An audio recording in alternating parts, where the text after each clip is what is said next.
Ladies and gentlemen, I want to talk a little bit more about the Chorepiscopi.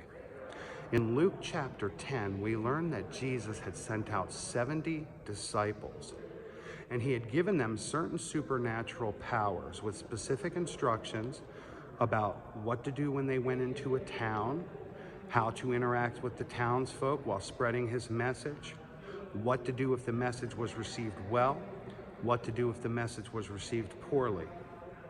When they returned to Jesus, they marveled at simply the powers they had been given and how neat it was.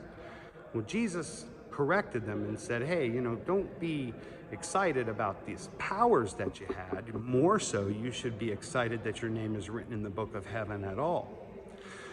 Now, interestingly, by 315 and through the 340s, we see reference made to a group of special bishops called the Chorepiscopi. The Chorepiscopi were modeled after the 70 that Jesus had chosen for the special task. It's a tradition that continued into the early church. What's interesting to consider is, in the concept of apostolic succession, what role these Chorepiscopi may have played. Because initially, at least, Jesus had given them supernatural powers.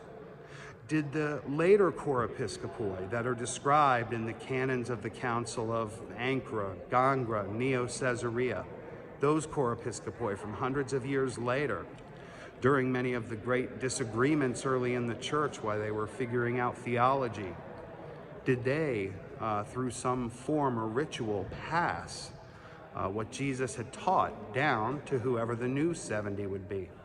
It's fascinating to think about, but there could be something more to the Chorepiscopi than was once thought. Talk to you next time.